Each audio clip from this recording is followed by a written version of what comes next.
Okay, so my story's going to be rough, so let's get started. Can I leave that in? Yeah, are you recording? Yeah, let's go. Hi, guys. Usually Chris is doing this, but it's me, your lovely ghost host. With the most. What? And Chris isn't here. This is just an Yeah. echo. She's a ghost now. Wendy always wanted that paranormal episode, and this is it. Because it would be amazing. It just would be really impressive if you could come through after you die, and we could keep the show going. Right, on cue. Whenever we're set to record, then I just show up and we go. Just like we say can never possibly happen, but we'll figure out a way. Right, controlling when they show up. Yeah. Exactly, that's not going to work. But welcome to our show. This is the Creatures of the Night podcast, and I am Wendy. And I am Chris. And she is alive. Yeah, oh yeah, totally, I'm alive. And done. Did that shit. Let's move on. Well, maybe I should share that funny story of how I was, I guess, too drunk to remember our last conversation about our podcasting schedule. So I thought that we were only doing one story this week, and we're doing two, which was totally my suggestion. So how I don't remember that. Alcohol and late nights, they get to you. Yeah, I was just like, oh, she didn't want to do it. Oh, well. But amazingly, must have had my spirit guides looking out for me. And I finished my first story pretty early in the week. And then I was like, oh, I should write another story just to be a step ahead. And so I wrote another story, but I seriously finished this last night. And then at 12 o'clock my time today, you texted and said, I'll be ready in just a minute, or I'm running a little late. And I'm like, oh, wait, are we podcasting right now? And wait, that means we're doing two stories, which was awesome that I just like psychically knew. Or maybe somewhat remembered deep in the back of my mind that this was the plan all along. And I was prepared for it. But so, yeah, if this story is a little rough, I apologize. Wendy didn't like immediately text me back. Like I was checking my phone because I was still in the basement, still working. And I'd go and check my phone. And like she didn't respond. I'm like, that's cool. Maybe she's just like getting ready, getting set up, and she'll see this soon. And then I think I went back to my phone and it was like, oh my God, it's already 10 minutes past. I'm really late. And Wendy was like, kind of like, what are you talking about? What's, wait, what? I was like, wait, what time are we podcasting? And I didn't want Chris to panic because I did have two stories, but I was like, are we doing two stories? Huge question mark. And she's like, we don't have to if you don't want. No. It's fine. I can do it. We're doing another podcast-a-thon. They're our favorite, especially surprise! Podcast. Not really, though, so I was prepared. But I just want to apologize ahead of time if I'm missing some information in this story. It's because I kind of did just finish it last night, and I probably would have wanted to go over it or dig a little deeper here and there. But all I'm saying is if you've got some stuff to throw in there, you know anything about any of this, add to it. Oh, you're talking to me? I thought you were talking to the listeners. I was like, yeah, guys. Oh, same for them, too. Obviously, I'm not going to get that immediately. You're not going to help me out like right now to get through this. But if you know anything about this story, please add to it, share. And don't get mad at me for not including that kind of knowledge. Okay. So no problem. Yeah. This one, like I said, I just finished it yesterday, and it was because it just came to mind midweek, and it was really, really funny because just the other day you shared a story with me. You sent me in a text, like a story about scientists studying the remains of a supposed vampire that they found the bones to this person like 30 years ago, but it was just now that they're doing like DNA testing to learn a little bit more about his life, this supposed vampire. And basically what they discovered is this gentleman had passed away from TB, meaning tuberculosis. I cannot say this word. It's so hard. So people 200 years ago didn't really understand that disease. And so it was easier for them to label a lot of people with that disease, and especially this dude, as a vampire. Yes. And just say, oh, that's what's going on. Everybody else in town is dying. This dude looks the worst. He's got to be a vampire, right? So let's desecrate his body after he dies, Right. of course. It didn't murder. Thank God. Sorry to jump in here, but No, I just asked you to do that. okay. When I sent you that story, had you already had this story? I was working on my story when you sent this to me, and I was like, that's kind of so funny that she mentions, or that she sends this to me, and now here we're having this conversation. Right. Going back to how we started this talking about how we texted each other, and I texted Wendy the story, and she fired right back. Like, she was mad about, like, she was like circling stuff with a red ink pen, and I'm like, whoa. What did I miss? Like, she's all fired up. Now it makes more sense because you were already, like, keyed into a story just like this. And you're like, these bastards, they're just like, he's a vampire, kill him, poor guy suffered from TB. And then the scientists did nothing. I was like, oh, I'm just going to go ahead and make dinner now. No, the hilarious part of that article was, so they found this cemetery that wasn't marked very well, and that's why they like dug up these bodies. And then they were examining each of the bodies in the coffins, and then this is how they discovered this guy was buried like totally different than everybody else. So they see that he was basically marked as a vampire, and that's why they put his bones in the shape of a skull and crossbone, and they removed all his organs, and who knows what they did, all kinds of gross shit. Weird stuff. It's just weird. And then they're studying the bones, and they figure out this dude just had like diseases, and TB being the big thing, and that's probably what killed him. And but within the article it says they found, like, I don't know, I'm guessing at numbers. They found 30 coffins, right?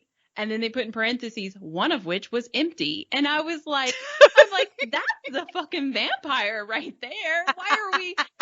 And then they just drop and start talking about the dude's diseases again. Yeah. And I was like, let's go back to the empty coffin. Oh, yeah. They glazed over that subject so quickly. And like I said, it was so funny when Wendy shot back with this all circle. I was like, damn, did she already see this? I mean, she's studying this shit. What is happening? Vampire hunter, man. I was like, you missed the signs here. Empty coffin equals vampire. Right? Where'd he go? Where is he? Where's that body? Why is there an empty coffin? I'm telling you, the H.H. Holmes scenario. Which makes a good point, too. Or just anybody, like, trying to fake their own death or whatever, too. And maybe somebody came and dug them out, like, later, and just was trying to get out of, like, paying child support. I don't know. But I don't know. But it's not so much vampires. You know, I love vampires, but I wasn't going to write another vampire story. It was when I came back to you and I said, tuberculosis has been around for a really long time. Mm-hmm. So it could date back to some of these very first claims of vampirism. And basically, like, the whole time it was just people with TB and stuff like that. And everybody's like, it's a vampire. And it's you didn't question me anymore, but I was like, I wonder if she thinks I just have this great knowledge of plague-like diseases or like, where'd I pull that out of my ass? And it was because I had just read tuberculosis has been around for a really long time, because that's a part of my story. And here I am thinking I'm just surrounded by all these people who have read everything on Wikipedia there is, because I'm like, man, it's like she just read this whole article. It's like, I'm just so smart. Like, I've got to make dinner right now, so this is going to have to continue later on. So tuberculosis is a part of my story. It's a small part, but it's in there, and I had just read that. So to get straight into my story, tuberculosis wasn't actually officially discovered until 1882 by German doctor Robert Koch, but there has been recent evidence suggesting the disease has plagued humankind as far back as 4000 BC. Oh my God. That's before, the big man. BC. They don't even use those terms anymore. Yeah, now I've done forgot it again. What the other term? It's before Common Era. Yeah, no, our term was before Nick Groff and after. This was way before Nick Groff. This is at least 4,000 before Nick Groff's. Got you. So they've studied that these Egyptian mummies had spinal infections that revealed that they had tuberculosis, which led them to believe that there had been a widespread attack of this disease in ancient Egyptian society. So that's a long-ass fucking time ago. Yeah, that's a long-ass time ago. During the 17th and 18th century, it is estimated that 1/4 of all adult deaths were related to TB. Over time, the disease has claimed the lives of many well-known historic figures, such as King Tut, Edgar Allan Poe, George Orwell, Doc Holliday, my favorite. Not that he died from it, but I love him. Yeah. And Eleanor Roosevelt, just to name a few. So they really think TB got Edgar Allan Poe? Yeah, yeah. Wow, I didn't know that. I didn't know that until I read this. In the early 1930s, at the height of the Great Depression, a tuberculosis epidemic swept through Washington, D.C. As hospitals in the city became overcrowded with TB cases, patients were sent to hospitals in neighboring Maryland and Virginia. It became clear that a dedicated facility was needed to handle the outbreak.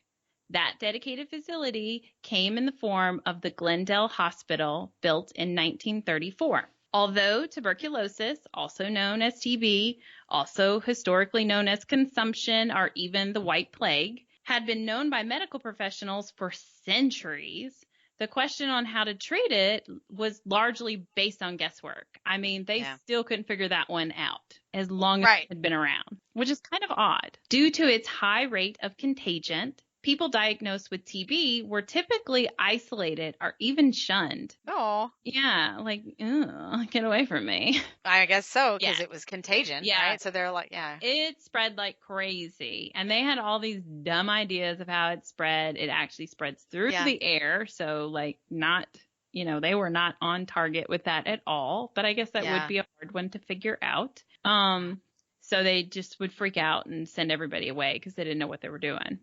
Yeah. Many were sent to live out the rest of their lives in rural sanitariums. The patient's family would frequently tell their friends and neighbors that the infected relative had just died due to some made-up cause, rather than admit that they had a tuberculosis diagnosis within the family. Because they, too, did not want to be shunned. Like, oh, you could have it, Yeah, that kind of makes sense. You got to make up some bullshit. Otherwise, you're going to be ousted by your family members, your friends, everybody. But meanwhile, this relative that does have TB just got sent to a hospital. They're not dead. No. But do you think do they secretly go visit them, or they don't go visit them at all because they don't want to be around? Like, that's really sad. I would have to assume that they do visit them because it's still spread. More people will continue to get it, right? Right. Well, I don't think I say it in here, but I definitely read it. Like, these people really weren't allowed to interact with the outside world in fear of spreading it. Now, whether they actually did or not, like, insisted on having some kind of visitation or something like that, I don't know. But, some people were just sent off to die, and other people were not going to risk going around them. A chance of getting it. Because tuberculosis was seen as a death wish, it bore a heavy stigma.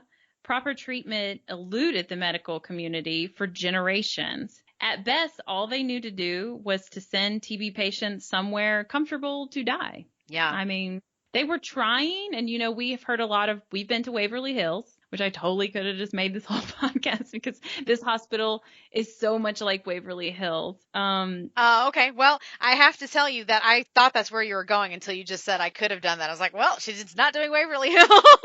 Nope. In fear too much of writing a whole podcast and then having you drop a bomb and do it before I can do it, I'm just like, you know what? I'll just do another TB hospital. How about that? Waverly's good, though, and we had heard a lot about them doing possible experimental things to patients because they were still trying to figure out how the fuck to rectify this disease. Not that justifies what they were doing, but with the Glendale Hospital, it's the same. I mean, there were many rumors that plagued the facility that patients were experimented on or treated with, questionable methods, as most were just dropped off by their loved ones and never to return because they could not risk being around them. Wow. So I wonder if they felt that way, they knew that, and they felt that way, and that was it. Or if they tried to go back and see their family members, and like people were at the gate, like with their guns or stun guns or I don't know, plague doctor sticks. I don't know what they had to like get those people away. like Poveglia. Yeah, right. They're like, go, go, go. You cannot come back. You saw that outside a place. I mean, I wouldn't go back. I'd be like, nope, there's something fucking weird there. Why did I just drop off Nana there? Oh my God. That man has a duck mask on and a stick. Because that's basically what it looks like. Yeah, creepy. Or like an eagle or something. It's the stuff of nightmares. Yeah, no, I read in one place, but it's funny because it contradicts what another few websites said, that patients were not allowed to even leave the building. Wow. So I think some person was trying to imply that they weren't allowed to interact with the outside world. They weren't even allowed to go outside to chance that interaction or spreading it. I don't know, touching a fucking leaf or something. And then somebody, I don't know. Like I said, I only found that on one website and I took it out of my story because every other story that I read about it, people were saying that they had this vast area and landscape, and that it was like a resort almost. Right. That's how it was sold to people. Yeah. So it didn't sound like they were, I mean, it's a terrible place, sure. but it didn't sound like they were like trapped, chained to walls or anything like that. Right. Like, what do you do if you are in one of those resort type areas and you see like a cat outside? I mean, and you pet the cat. Like, do they immediately take the cat into the TB ward, or like what happens then? Yes. Well, you're a monster for trying to spread TB to that cat. But I mean, if you can't have any of your family members come there and it's like, all I got to do is interact with something and then it's going to be here with me too. Okay. Well, you said they're touching trees and that can't work. No, I made that up. I did not read that anywhere. Okay. But somebody implied that they didn't let them outside, and I was like, what are they fucking afraid of? If all of this is their grounds, why can't they roam around? Are they afraid of that kind of thing happening and going off in the wind or whatever? Ooh. But yeah, they should therapy animals Yes. are always the best. They didn't know about that kind of stuff then, No. but they definitely, I think that would have helped a lot of people enjoy their time there. Yeah, way more than like shock therapy and. Well, that kind of stuff wasn't happening here. This is just a TB hospital. So. Oh, that's good. Okay. Maybe they were like cutting on their lungs or whatever. I don't know. That's not good either. Oh. But no shock therapy, at least. Okay. Yeah. So the preferred treatment for TB at this time, and by the way, I'm going to try to say TB way more than I'm going to try to say the other word, that I don't have the best time pronouncing. Anyways, the preferred treatment for TB at the time consisted mainly of prolonged exposure to the sunlight and fresh air. What? They were just like some holistic medicine type shit. Just go put them out on a porch, get that vitamin D and some good Maryland air, and then they'll be fine, right? That fresh Maryland air. Maybe a glass of iced tea, some sunshine. Yeah. Sounds nice. It does, kind of. Except dying. No, that sounds terrible. I thought you were going to say, except you're in Maryland. No. I've never been to Maryland. You have? Or no? Through it. I've been through it, so it counts, right? I think I've been through it. So I don't, in my opinion, that doesn't count. Nah, I never visited. So sorry. Maybe there's something haunted in Maryland that I'll have to write a story on now that'll get us there. Oh, this wasn't the only thing, but okay. So the Glendale Hospital was built as a sprawling 260-acre campus with 23 buildings separated by open, expansive lawns. See, resort-like, right? Yeah. Or compound-like. Yeah, maybe. They had rooftop gardens that were tended by patients to further encourage them to spend time outside. Ooh, rooftop parties. Yeah.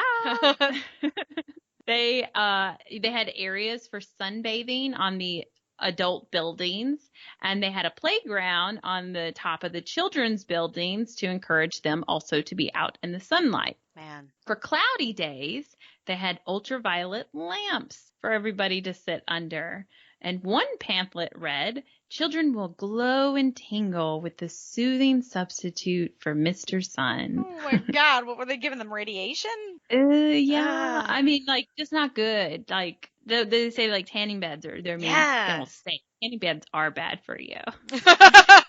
Some people like to suggest that tanning beds are bad for you.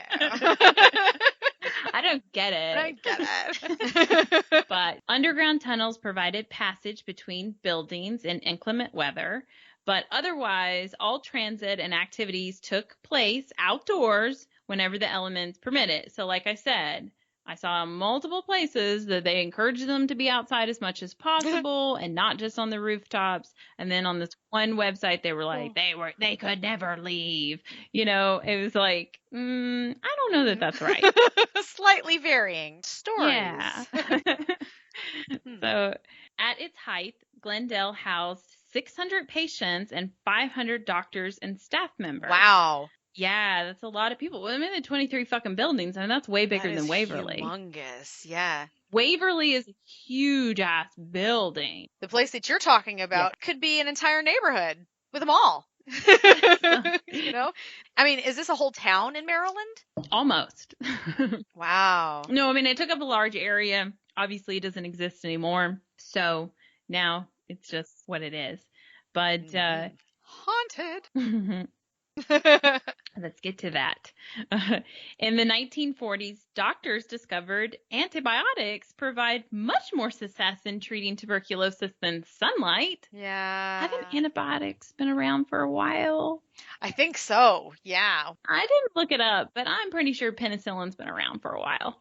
That one's been around for a good long time. Maybe that's not the one that works on this kind of thing anymore. Oh, that was my next question. I was like, hold on a second. Wait, it was penicillin this whole time? God, they're so dumb. What? No. Oh, No. I did not dig into that deeper. Now we get vaccines to prevent from those things. So good old vaccines. Oh, and then as antibiotics became more widely available in the 1950s, the number of TB patients at Glendale Hospital dwindled. In 1960, Glendale was repurposed as a nursing home and hospital, but then the facility was closed in 1982 due to high levels of asbestos. Ew. And that stuff tastes great. Oh, yeah. Oh, that sucks. You know, building materials in the past, they didn't know. So yeah, it's just, but that's bad stuff. So did the people from the nursing home, did they end up contracting whatever it is that you get when you breathe in asbestos? It's like a lung disease, right, that you get from that? I can't really remember. Yeah. They did? Yes.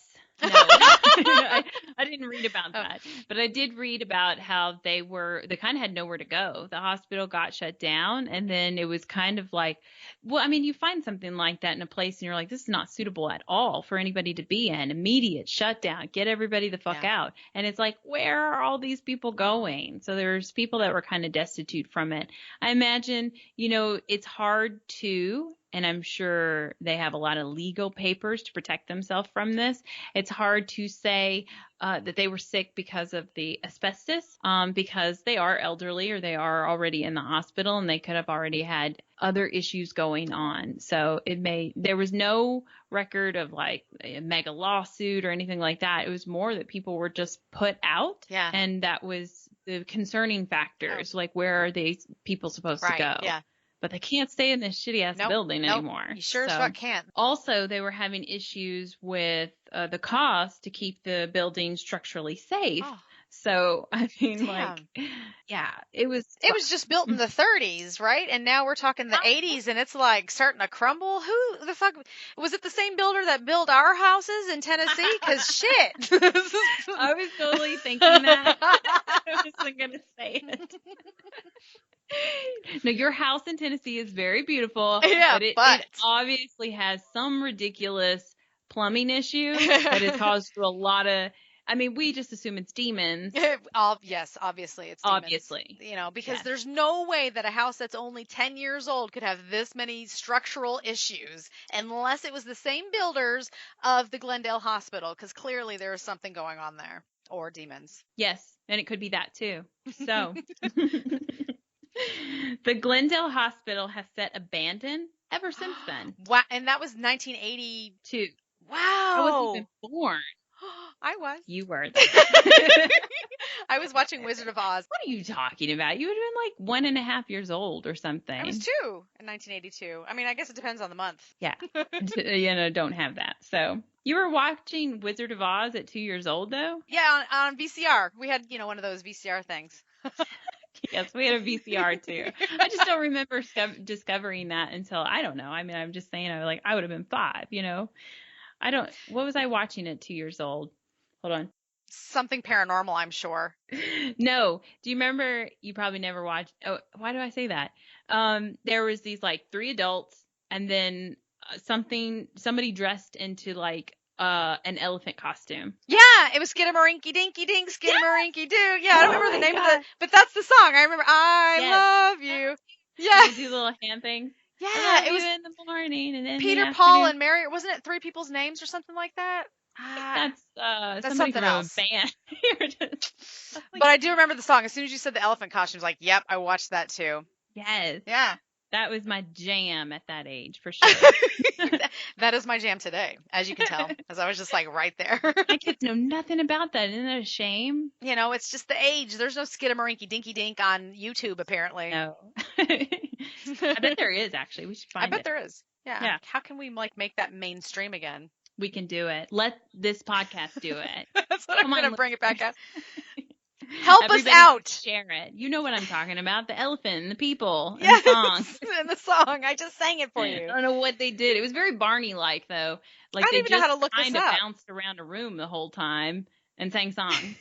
How do you look up Skidamarinky Dinky Dink? Okay, you can just type that in. How would you spell it, though? The Elephant Show. Oh, the Elephant Show. I don't know. The Elephant Man? No. different thing. The Elephant Show, TV show, song by Sharon, Lois, and Bram. That's totally them. I remember Sharon. That's what I said. I knew it was 3 people's names. There they are. Look how cute they are. That's the best. Look, they must be singing it too. Yeah, look at the title. Skinamarink. I never would have gotten that right. It's on YouTube, guys. Skinamarink by Sharon, Lois, and Bram. Gotta watch it. When Wendy was 2 years old, that's what she was digging. That's you too, though. Yeah, I loved it. Yeah. So back to the Glendale Hospital, being all creepy and abandoned now. Ooh. The plants and the trees around the hospital have taken over the ruins, making a beautiful blend of nature and urban decay. Ceiling beams sag dangerously in a slow shower of twisted, rusty flakes of metal. The ivy that covers the outside of many of the buildings has made itself a home in the breezeways, weaving through open window frames and guardrails. So, is the asbestos still there? Yeah, the beautiful asbestos. Asbestos gardens. Now, wherever you walk. And lead paint and anything your heart desires. Of poison. Toxicity at your fingertips. No, I found this one person's, I guess you'd say, blog or article on it, and they just wrote so beautifully about their time there. Oh. And it was all poetic like this, and rows of patients' room line the porchway, each with 2 doors. This is informational right here, actually. With 2 doors, which we know this from Waverly. One that opens to the building's interior, and the other towards the fresh air and sunlight of the balcony. They had a similar situation. Yes. Okay. Yeah. Kind of built the same way. So the lady or the dude, whoever wrote that, do you know if they went in with total face masks and hazmat suits so that they wouldn't get poisoned? Or I bet you $1,000,000 they didn't, because I watched the videos on YouTube and people were not doing that. Ooh. And I thought, wow, you are ballsy. Yeah, that's brave. You must feel like you are in good health. Damn. Because it's a bit, that's concerning. That is concerning. To when you start gagging later, you're like, maybe that wasn't a good idea. Right? There are so many videos that I watch of Chernobyl, because that's a place that I desperately want to visit one day. But as soon as the meters, they start doing that weird noise. I'm like, why are you people even there? I don't know if we've ever said this on this podcast, but that show, Dark Tourism, that, he only had 1 season, is on Netflix. Yeah. If it's still there, you gotta watch it. It is still there. There's interesting ass shit. Yeah. I wish they would make more episodes. Me too. I loved that guy and the places he went. It was like totally cool. Wasn't he awesome? He was a New Zealander, wasn't he? I think so. Yeah, because he had like a cute accent, and he was just where you're like, is he British or is he? Yeah, yes. a little in between there. But he went to an area such as that, and they have meters. Yep. It's like you can go on a tour, yeah. and they give you the meters, and the meters start going off, and like people on the bus start panicking. Yeah. And then so the bus driver's like, do you guys want to hurry up and get them out of here? Yeah. Do you not feel comfortable? And there's people that are legitimately like, I don't feel comfortable. Can we please go? Right. You know, and they had masks and everything, but they were still like, we got to go. Yeah. The people that were uncomfortable got dragged onto that tour by their significant other or BFF. You know, do that dark tourism kind of thing. Right. It's just amazing. It's just amazing to see those things. And it's really eye-opening in the world that we live in, that all our things are very, you know, like just kind of handed to us in a sense. And we work hard and we make money, and we're, you know, none of us come from money or anything like that. So I'm not saying it's like we're silver spoon fed or anything like that. But I mean, we have all these resources that are so readily available to us if we go after them. And then you go into these areas that just remind you it could be so much different, or it was so much different, you know? Right. And to see them like, and that's when we tour these historical buildings, when we were in Edinburgh, and they look like they just kind of vamped up out and they left shit on desk and everything like that. Like I take photos of those things all the time because it's so like mesmerizing to me. Like, just to see this was somebody's life. This was like somebody's day at work or whatever, or just day chilling. And then all of a sudden they were like, all right, it's time to go. We're closing down. And I just finished my bowl of cereal. Let me clean up. No, don't worry about it. We're leaving, you know? I mean, I just put out the Go Fish. Yeah. I mean, this is probably the best hand I've ever dealt. This was definitely my round. And now what? Now I have to go. Finally gonna win this fucking poker game. We gotta go. Right. There's asbestos. I don't know. Oh. Yeah. So people, if you're going and doing your spelunking in the urban areas, I mean, be cautious, because I mean, I don't know if they got all the asbestos out of this place before they closed down 82. Doesn't sound like they tried. Did not. No, they definitely did not. Because there's talk about reusing the buildings, but the cost of cleaning it up and everything is a real concern. So they talk about the cost of removing the asbestos and stuff like that. It's going to be a real issue. Yeah.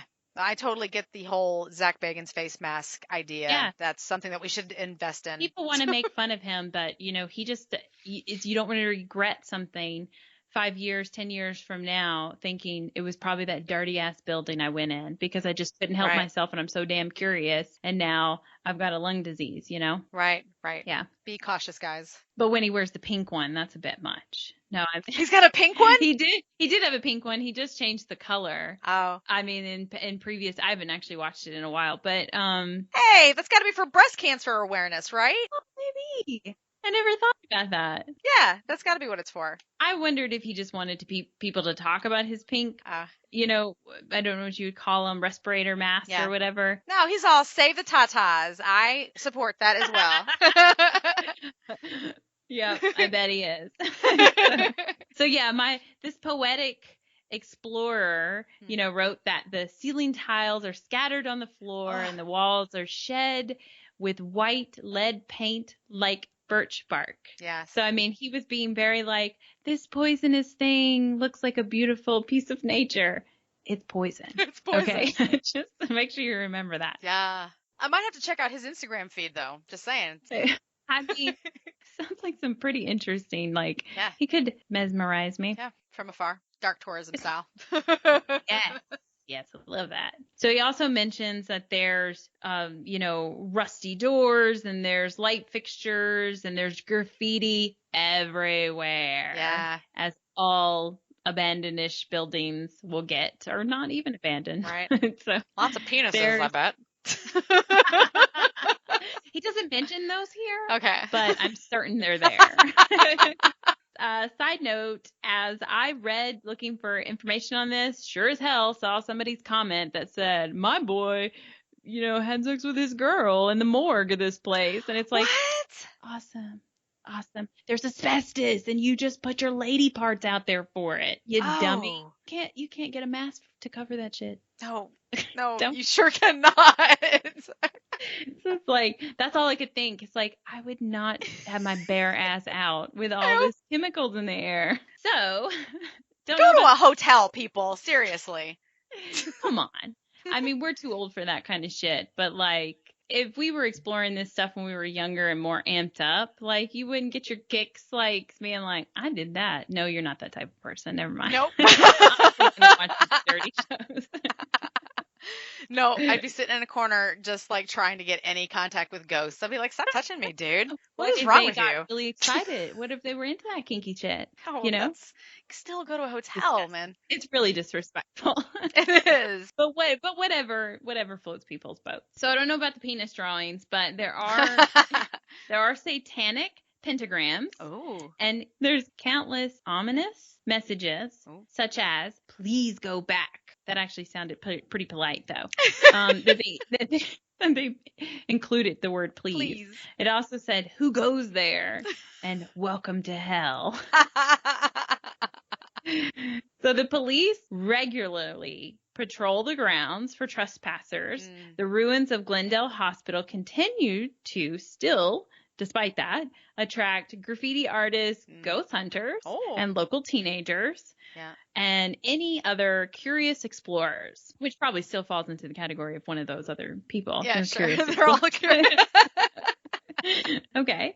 But it's from these curious explorers, as well as even some of the officers that are assigned to maintain the safety of the grounds, that has given us the stories of strange happenings within the hospital and the surrounding area. Nice. One police officer who was patrolling the area alone was discovered standing frozen, staring straight ahead into the darkness of the woods, unable to speak, after an individual had heard gunshots. And so then they rushed into the area, found this officer.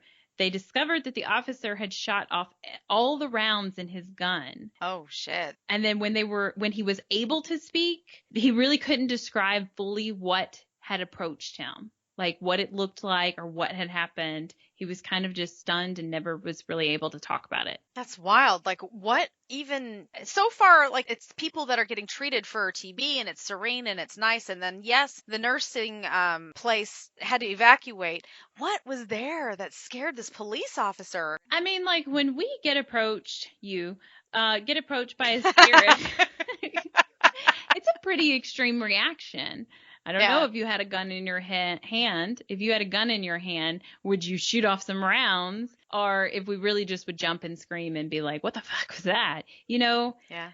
I don't know. I don't know fully what happened to this gentleman. But I will tell you there's some very interesting things going on here. So the Children's Hospital building and the Adult Hospital building are the most widely explored structures by local trespassers. Explorers, whatever. This is primarily due to the fact that it's really close to Glendale Road, a local street that bisects the hospital grounds. There is now a new hospital near the old hospital. Wow, like right across the street? Like you can like look out your window and be like, there it is, I still see it. It says you have to drive through that hospital parking lot to get back there where Glendale Hospital is. Wow, it's on the same property. Yeah, kind of like that place in Bolivar. Yeah. Still, though, despite all of that, people still are getting into these buildings. Yeah. And I saw numerous comments that were like, I was there, I saw no cops. I saw other comments that there's a cop there, he's an asshole, he'll threaten to arrest you, don't go on the grounds. But then, like I said, there's tons of videos also of people exploring these buildings. And they have reported hearing strange noises such as banging sounds, yelling, and even screams within the hospital and seeing the ghosts of the patients that once lived there. People have reported a strong odor of something burning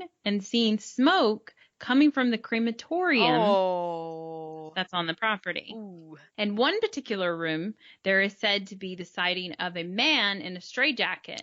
This man is believed to be a former patient of the Glendale Hospital that overdosed on medication after being unable to cope with the guilt that he had, being as his family was murdered and he was there in the house, but he hid in the closet. Now, Whether that's an urban legend or an actual story from the patient, I saw it in multiple places all over the place. So I don't know how well documented that is, but that's the story that goes along with that. They see this guy in a straitjacket, and that's who they associate it with. Was in the stories, was he a child when his family was murdered and he hid in the closet, or was he an adult? Yes. Well, I mean, it wasn't like he was like 5 and lived in the hospital forever or anything like that, but he was, yes, like a child age. And then as a little bit older, you know, he had spent some time in the hospital, and then he eventually couldn't take it anymore. Damn. That's definitely a good story to go along with a crazy, spooky haunting, especially if you're seeing some kind of straitjacket. I mean, that's definitely the one that you'd want to tell. Right. I mean, like, it's a terrible, sad story, and then it's also a little terrifying. Yeah, it is. You're running into a ghost. Yeah, that's in a straitjacket. Maybe that's what that officer saw. Ooh. Maybe that wasn't exactly what he saw. The ghostly tales of Glendale Hospital are not the only reason that thrill seekers are drawn to explore the area. Oh no, there's a much darker entity that haunts Prince George County. That is the legend of the Goatman. Love me some Goatman.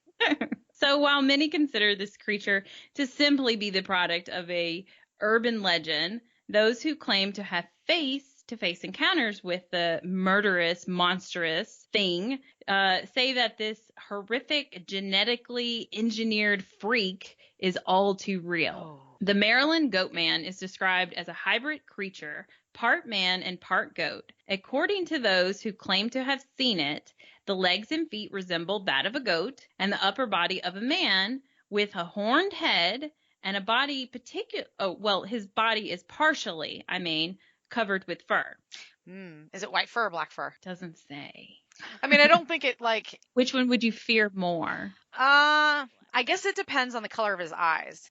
Because goats, they have those real long slits in their eyes. I wonder if he's got goat eyes too. He's got to have goat eyes, right? If he's Goatman. Well, they say he's red eyes. Yeah, I think it would be spooky either way, but he's... Yeah, the red eyes pretty much stamp it spooky. You see a white furry goat guy walking through the woods, and you're like, hey, no problem, whatever. He's got some genetic mutant thing. It's no problem. And then he turns around and he looks at you with the red glowy eyes. You're like, oh, shit. I'm not going anywhere near this situation. It's all around bad news. You know, I find them both terrifying. The only difference between the two, it's very much like my lab. She's black. And sometimes you can't fucking see her in the dark. So she can creep up on you in a heartbeat because she is all black.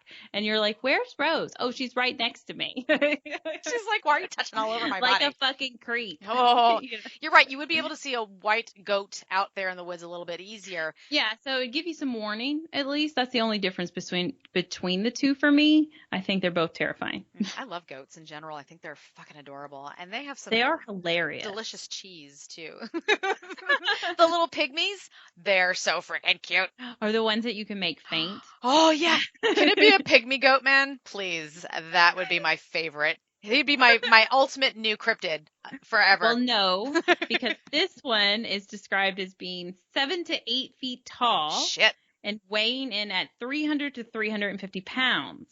Okay. This horned, hooved horror would seem to be a modern interpretation of an ancient centaur found in Greek mythology, yet eyewitnesses claim that this fiend is not a figment from old mythology, but a living, breathing, flesh and blood creature that is not to be trifled with. Modern sightings of Goatman hail from Florida to various locations in Texas, including Cameron Park in Waco, White Rock Lake in Dallas, and most notoriously, a spate of sightings in nearby Lake Worth in 1969 by a beast which is commonly referred to as the Lake Worth Monster. Wow. So those are just goats, Goatmans have been seen all over the country. Yeah.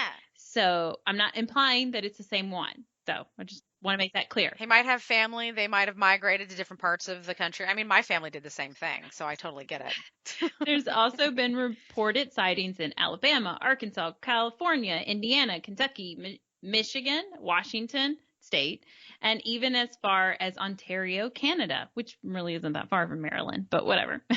Are there any reports outside of the U.S. and Canada? No. Not that I saw. He hasn't gone far. He's like Sasquatch. He's keeping it close. Exactly.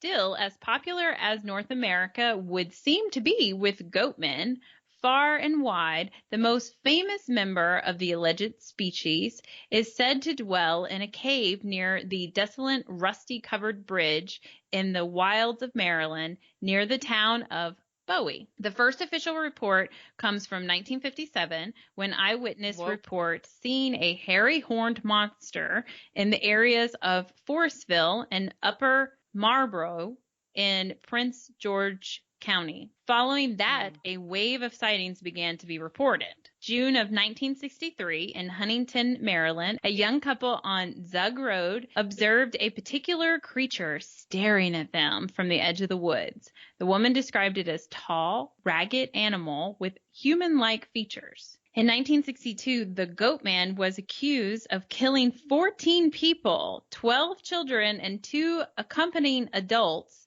who were apparently hiking too close to his lair. So it jumped from just staring at people to fucking murdering a whole bunch of people. It depends on that level. You know, sometimes you get kind of pissed off with your kids and you do the stare and you're like, you just stare at them and you know that they know the look. And then they go that one step further and it's just like, that's it. It's over. And I guess that's what Goatman was doing. He was just like, okay, exactly. I tried this with you guys. I fucking warned you with the eyes.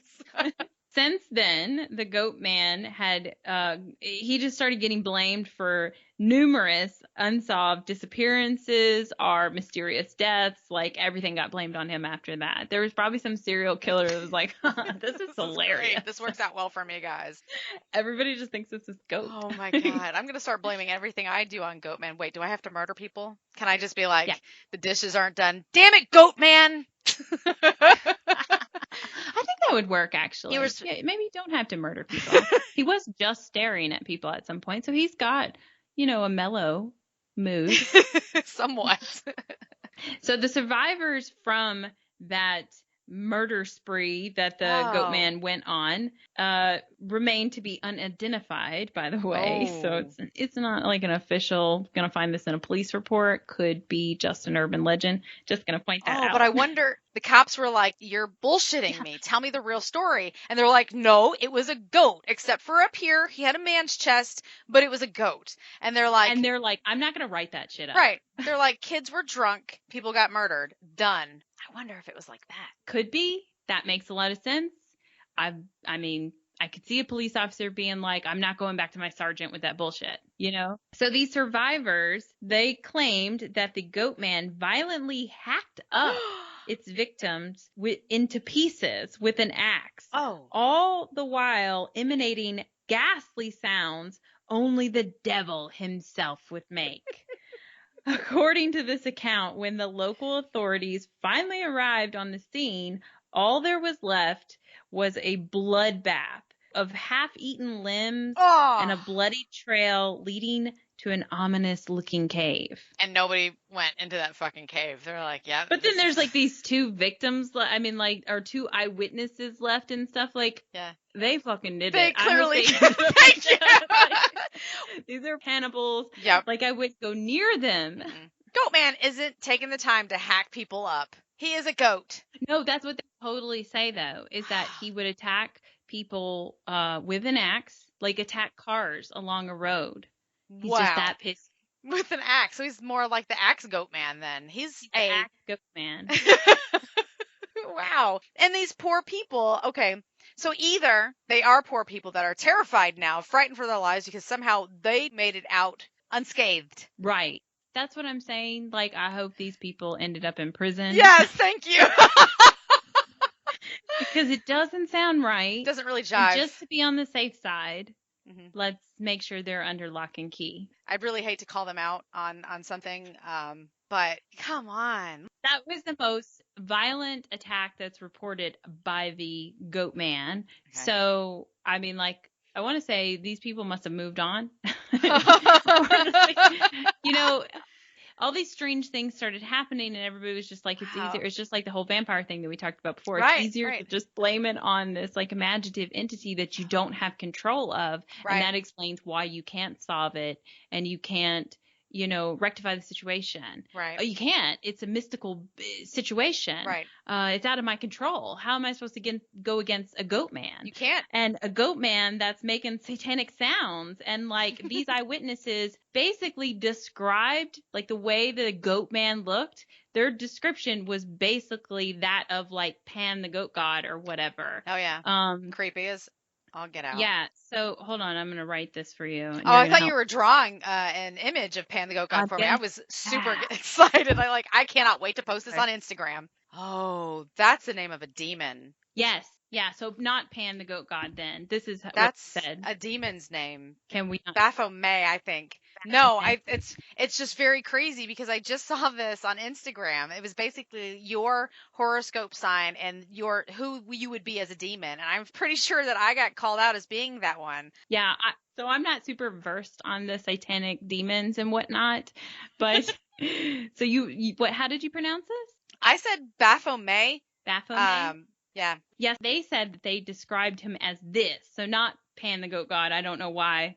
I just threw that out there. I thought that it was kind of the same thing, but I don't know my demonic entities. So they said it's like this demonic entity is basically what they were describing, which is a well-known medieval goat-like entity, and it's popular in the occult. Yeah, they apparently like Geminis because of their two twisted differences, the good and the bad, and they love it when the Gemini flip-flops and they feel like they can control that darker side of them, and it appeases them as a Why demon. don't they just go after Scorpions who are all dark? Maybe they feel like the Scorpios would pretend like they already know what they're talking about. They're even better than the demonic entity. They would argue with them to death, and that guy would just be like, no, I can't fucking stand around for this shit. Look, we know Scorpions. We're not talking bad about Scorpions. Just, Yep. But so in the November 10th, 1971 edition of the Prince George's County News, the headline on the front page declared, "Residents fear Goatman lives. Dog found decapitated in Old Bowie," with a photo of the remains of the mutilated pet. Like, what? Come on, Maryland. Put that stuff in the paper. Don't put that stuff in the paper. Yeah, don't do it.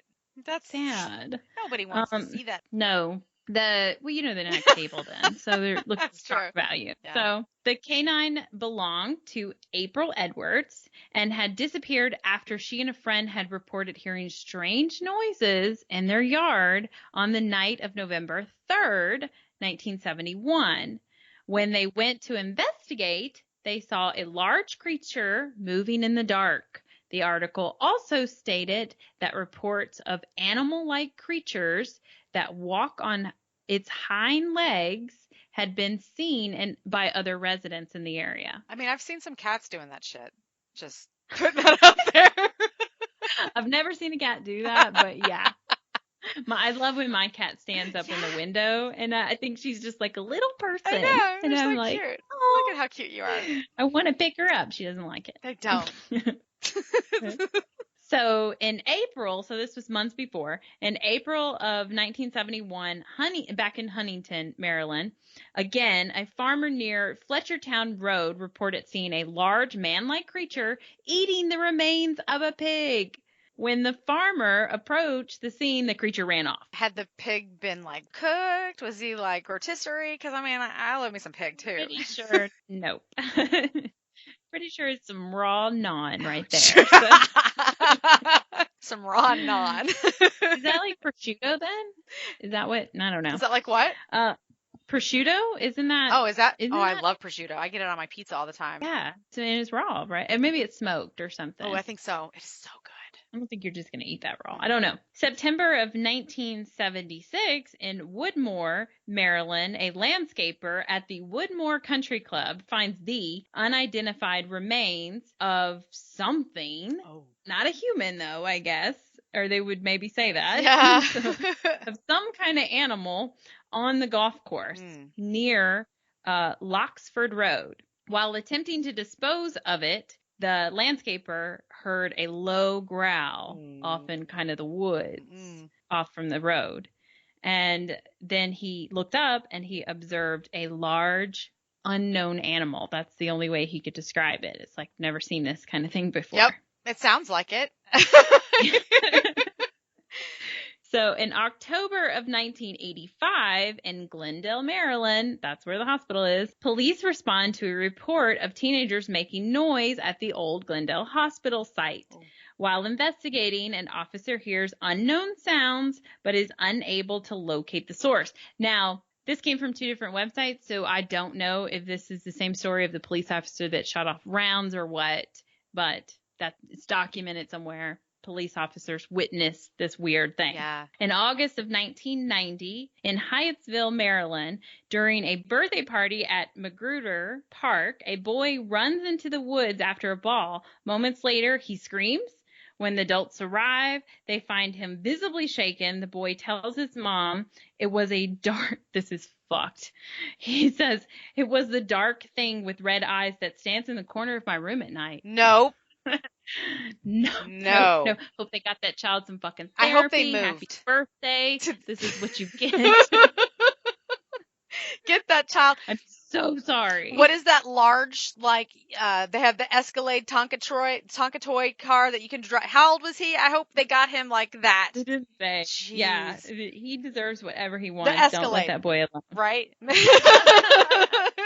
It's got to have them spinners. This kid is seeing this shit in his bedroom. I hope they fucking pieced out. They were like, good, putting this shit up for sale. Can you imagine your kid saying that to you? No. I mean, my kid, when he was younger, my youngest, told me, and he told his grandparents and everything, so he's pretty adamant about it, that he saw a green ghost. That's the only way he can explain it. That he saw a green ghost in his room, and he said it multiple times. And then, like my parents gave me a hard time. And it was like, maybe you should stop talking about your ghost hunting around your child. And I was like, I didn't make him, I don't ever tell him about a green ghost. Yeah. I don't know what you're talking about. Wow. Though he does know I ghost hunt. But yeah.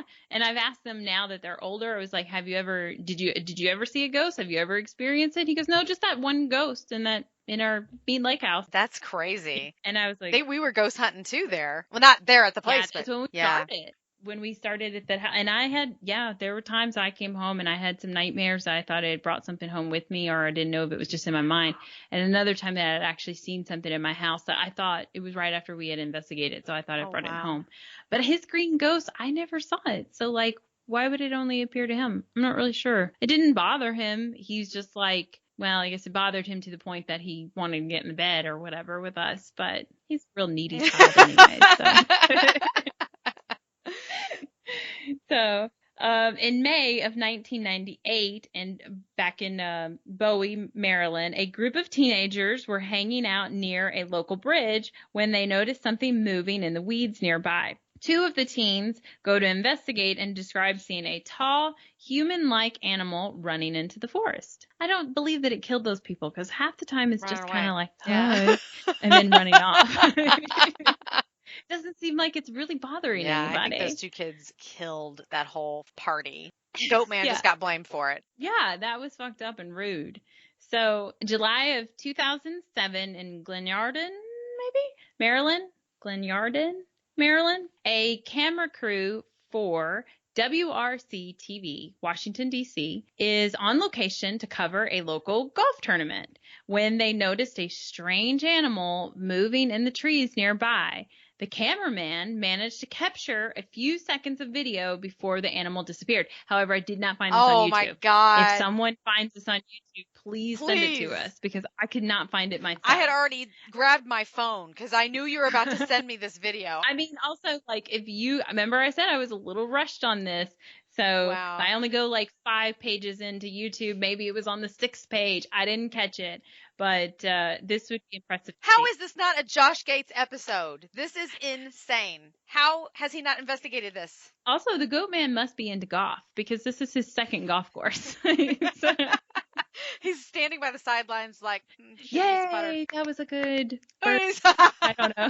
He's golf clapping. Does he have human hands or hooves? Hooves. They gotta be hooves. So he's hoof clapping then. Yes. Hoof claps.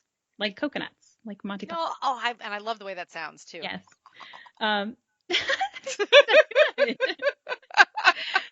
So While the Goatman has been associated with various locations throughout Prince George's County, the location which is most notoriously associated with the Goatman is the Governor's Bridge in Davison, Maryland.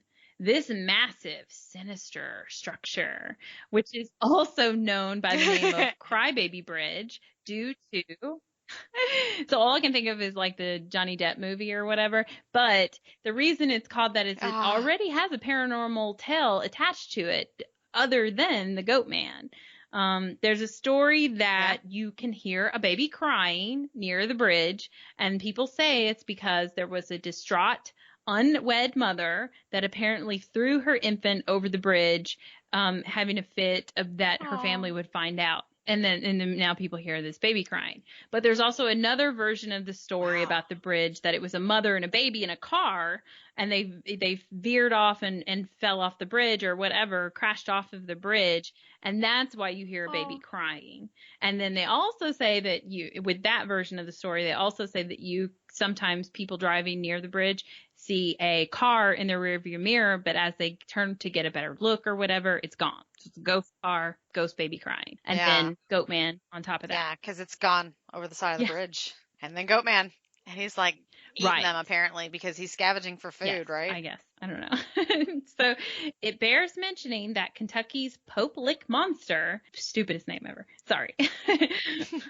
Arguably America's second most notorious Goatman, is also said to reside near a dilapidated train bridge, forcing one to wonder whether or not these creatures are related, or even one and the same, which we talked about this a minute ago. We think that they're just family members probably. You know? Yeah, they just spread out. Yeah. Sure. Hey, he's like, it's too crowded underneath this bridge, Goatman. They're like you need to go animals. Yeah. they give birth to their young, and then they're like, you go on your own. You know, like bears. Yeah, you're on your own. Yeah. After a year. Go find your own food and peace out. Your own This is my bridge. Pigs to eat. So it was noted by cryptozoologist. Yes! Lauren Colman. Those are my people. She's even suggested it's your life goal. I know. She has even suggested that the 1970 sightings of a bizarre axe-wielding bunny man, which not surprisingly hails from another train bridge. Wait, Wendy, are these all just homeless people? Yes. They all live under bridges. Right. They're just eating whatever the fuck they can find. They're maybe not in the best of hygiene or health. Yeah, so they're just crazy looking people that somehow get associated with animals. And then people just name like whatever bridge they're living under like a troll. Like now this axe wielding bunny man, his bridge became known as Bunny Man Bridge, and that's in Fairfax County, Virginia, not that far from Maryland. There we go. And it's a lot like the Goatman encounters. So you wonder, like, is this a murderer that's dressing up like an animal? Like, I mean, I don't think you can dress up like a bunny. Bunnies are fairly small. So, I mean, like, and then also like jackrabbits are big. Yeah, they're like size of small dogs or whatever, you know. So say you killed one of them, you took their bunny ears, maybe their nose, put it all over your face. Ooh. You're disguising your face, and then you're going out and doing fucked up things. Yeah, that was pretty fucked up, too. And people think that you're some supernatural creature. Right. That they've talked about that. We've heard that in lore episodes and stuff like that when people thought that, there were wolfmen or whatever that were killing people, and they were just taking the hides of those things and wearing them, go out and do things. There's people that have done that with bear skins and stuff too. Yeah. I mean, like, it's just their costume, basically, to go out and get away with it. And in my Outlander show, there was a bear. Really? There was a dude dressing up as a bear, and everybody thought it was a bear actually attacking because he had the claws and everything. Oh. No, it was a person. I mean, there's just people out there all over the place. You don't know if it's an animal or if it's just a dude that killed some animal and dressed up in their hide. I feel like it would be easy to dress up in a goat hide, for sure. Why? I just I thought about it. I wondered what size I would be. No. I saw you raising some horns up, but when I didn't respond so quickly, you like quickly put it down. You're like, okay, she's not on board. So I won't reveal this right now. Not for that look. All Right. So no one is sure on the origins of the Goatman. One popular story says that he is a product of a scientific experiment gone wrong, Yeah. like Spider-Man. Oh. In other versions of the legend, the Goatman is an escapee from the nearby Glendale Hospital. Sometimes he's referred to as that one that is seen in the straitjacket because everybody thinks he was crazy, you know, so they think this is him, that he actually didn't kill himself. He got away and he's living in the woods and he's just insane and attacking people that get close to him. But that's not really true because he's seen over a lot of parts of Maryland. Yeah. In some versions of the legend, the two stories are kind of blended. It's a scientist that did experiments on somebody that was at Glendale Hospital. And another one, and the most popular one, it's a Dr. Stephen Fletcher is credited for all of this. And they say that he was doing an experiment mixing goat's DNA. Why? I really don't understand the benefits of messing with goat DNA. And then he was experimenting on his assistant, who was named William Lotsfer, like the road that I mentioned. Interesting. And going to your goat DNA thing, I just watched this whole story on, it's something on Netflix. I think it's like Weird America or Weird something. Anyways, it's weird. So you got that part. And anyways, they're talking about this guy who he starts talking about Spider-Man, kind of like how you just did.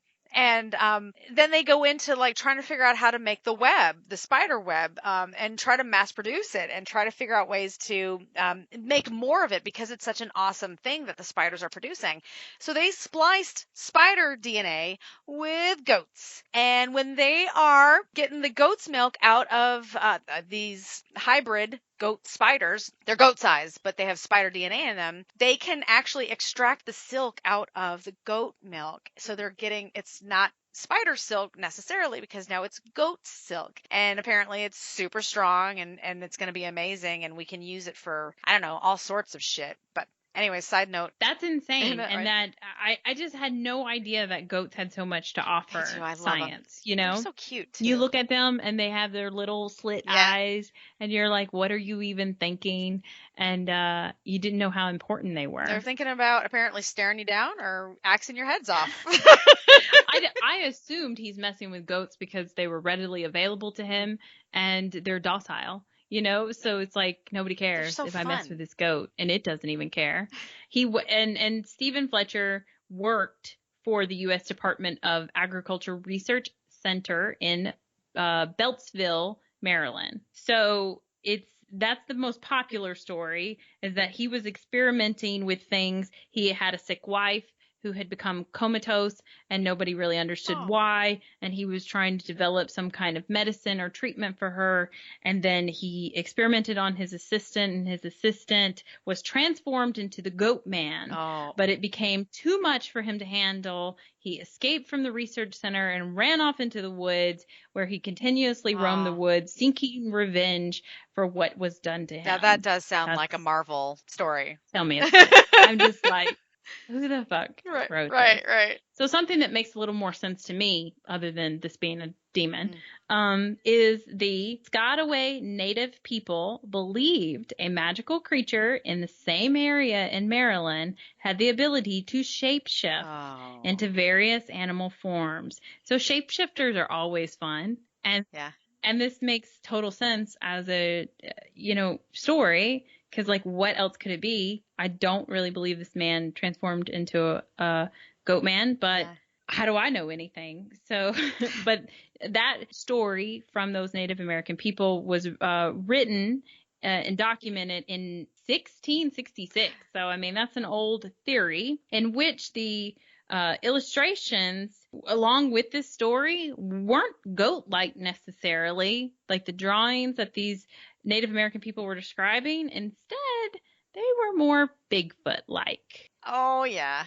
That's where we're going with it. It was a creature standing on two legs, and it was tall, and it was big, and it was hulking, and there was nothing about horns and hooves or anything like that necessarily. So maybe it evolved over time, huh?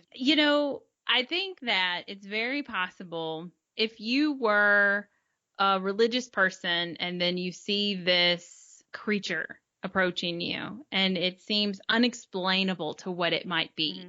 And it's scary and it's intimidating. Maybe you would exaggerate in your mind that there was more to that creature.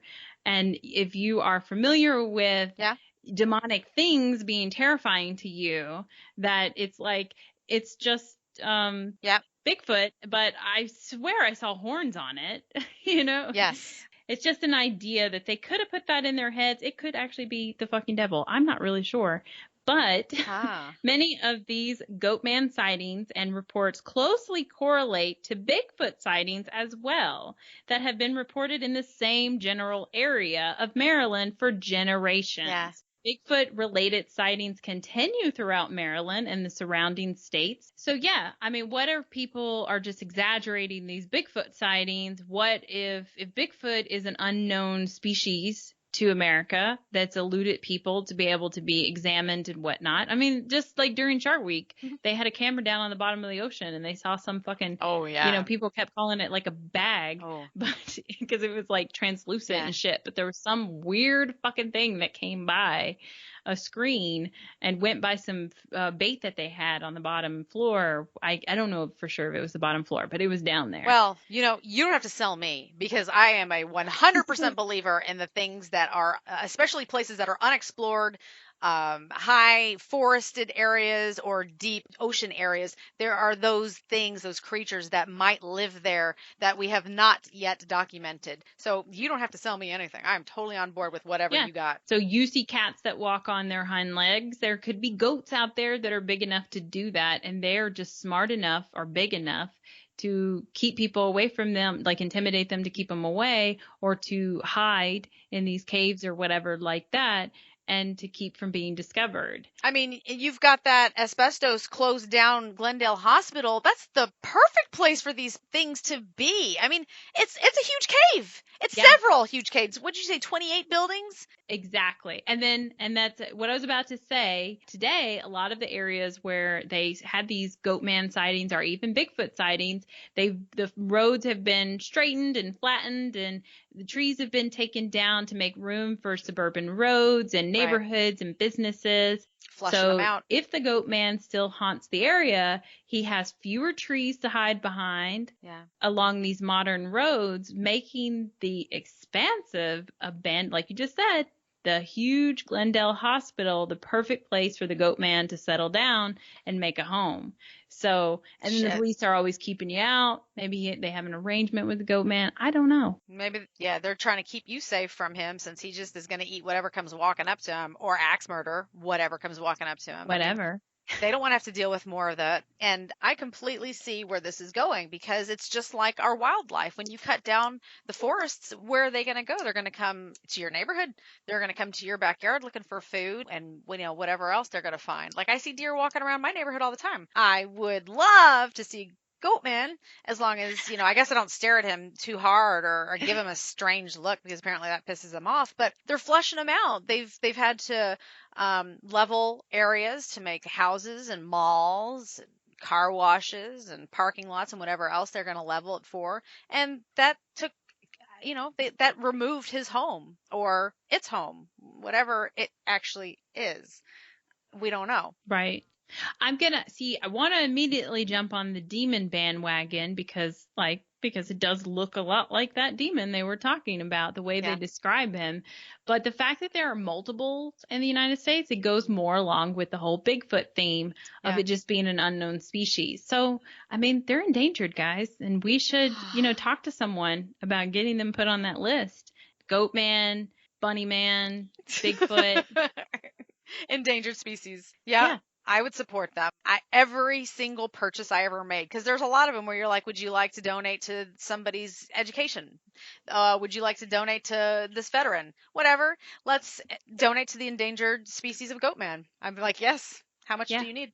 I'll put $1 towards that. Let's get that man a home. And maybe some good food, because the stuff that he's eating out there in the wilderness can't be good for him. Just saying. Raw pork, I think it's okay, but it's not. No, it doesn't sound good or healthy. Yeah, I think. Yeah, you should really be cooking it. Especially if you're cooking in the asbestos buildings. Oh no, no. cook your food. Yeah, right. Like, make sure it's thoroughly cooked. Boil your water. You know, we got to protect the Goatman here. Our cooking show for the Goatman and the Sasquatch that's out there. Hopefully they're listening to us. Maybe that's why our numbers have increased recently. They somehow got Wi-Fi and they're like, what is this amazing thing? Paranormal podcast. Yes, please. They're sitting on the rooftop of the children's hospital together. Making their weird satanic noises. Every time they're really excited. Clapping with their little coconut paws. Yeah. Well, Bigfoot, he can actually clap. So. Yes, he's like, golf clap for that. Golf clap. But yeah, that's all that I got. Oh. I stumbled upon this hospital, and as I'm reading about it, the other story came up, and I was like, yeah, let's go down that rabbit hole. I know that it's an urban legend, and there's lots of ideas that it's just people misunderstanding. It could be a murderous person, like we said, dressed up in a costume. It could just be people's imagination. It could be a complete fucking lie. But the fact that people see it multiple times all over the state in times where things like that weren't just readily on the news, like, I heard about the Goatman in Maryland. Oh, me too, down in Florida. Yeah, I mean, like, they're not on the internet. I saw a Goatman too because they want to be famous. That's not necessarily what was happening back then. So the fact that people constantly report and describe creatures exactly the same, that's always really fucking impressed me. That's why I love cryptics, like, because you say it's a cryptid, but I say I think it's something we just it doesn't want to be discovered because it's got to be real. People to describe them so perfectly exactly the same, and then they're seeing them in different areas. It's like, this is an animal people don't know about. I love that you brought a paranormal story to the show, and then you were like, and here's the monster of the week as well. I mean, that is my jam, 100%. But that was an awesome story. I'd never heard that before. I mean, I'd heard of the, tuberculosis. I know about that from our time, as you mentioned, at Waverly. And that obviously there's other hospitals out there, but this one, man, what a crazy story that this has going with it, with the whole, then it turned into a nursing home, and they're like, hey, guess what, guys, asbestos, so you got to go, and we're going to give this place to the Goatman because he's got nowhere else to go. So I think it was very kind of them. It was generous, even. That's awesome. Even going back to the Native Americans and the what was it, like shapeshifters? I mean, that's shapeshifters. Wild. Yeah, that's an old story right there. So I mean, like, how could people tell that story for so long and carry that tradition down and it not have some kind of fucking truth to it? So was it just Native Americans dressing up in the hides of the animals that they had hunted, or was it something else? We always want to believe in magic and like the extraordinary. The unknown. Like they're the ones sitting there saying it happened. So I just would like to know a little bit if it's true or not. So that's why we shared the story. And if anybody has a story to share along that lines, if you spent time at the Glendale Hospital exploring it illegally, but that's fine. We don't judge you. Nope. We support it. Mm-hmm. Yes. But don't come after us, police. Yeah. It's not like we did it. I'm just saying. If you got a story from the Glendale Hospital, or if you have a Goatman story, or shit, we'll take a Bigfoot story too. Oh, yes. From Maryland or any part of the fucking country, please share that with us. We love it. We appreciate it. We support it. We don't judge. No. We almost believe it all. So share it with us, and you can email us at creaturesofthenightparanormal@gmail.com, or you can go on to any forms of our social media and you can direct message us, or you can comment on any posts. You know how that stuff works. So on Twitter and Facebook, it's COTN Paranormal. And then on Instagram, it's COTN_paranormal. Yep. And I cannot wait to start sharing some Goatman images. I mean, I don't know if I don't know if I'm going to be able to stop. I mean, it's just going to be like 4 weeks later and I'm still sprinkling in. Look at this one. That's freaking awesome. I know it's more your territory, and I was really nervous about kind of bringing it up and you being like, I know all about this. That's a stupid one. But I was like, Oh, I just want to, please, No, so no, bad. I don't think that there's a cryptid out there that I would be like, that's a stupid one. I mean, there's probably some stupid ones out there, but I'm like, yes, tell me more. I just love them. They're just so interesting. I mean, just the fact that it's a shared story in different areas in a time where stuff like that shouldn't have spread, you know? It Yeah. was like today if somebody told us about that sea monster they just found and somebody was like, oh, I saw that sea monster too. It was like, no, you saw that on the fucking internet. And Right, you're just exactly. describing it to a T. It was Yeah. just totally different back then. So it's cool to see how long those stories have been passed down. Yeah. There's gotta be some kind of truth to it. There's got to be something behind it. Right? Love that shit. But yeah, that's all I've got. I hope it was okay. That was awesome. I loved it. I hope you guys did too, because I think it's fantastic. And so if you did love it, please, we're begging you, rate and review so that we know how we're doing, because we don't know. No. We just are hoping this is good. Mm-hmm. So give us a rating. That's super easy. Or you can review it.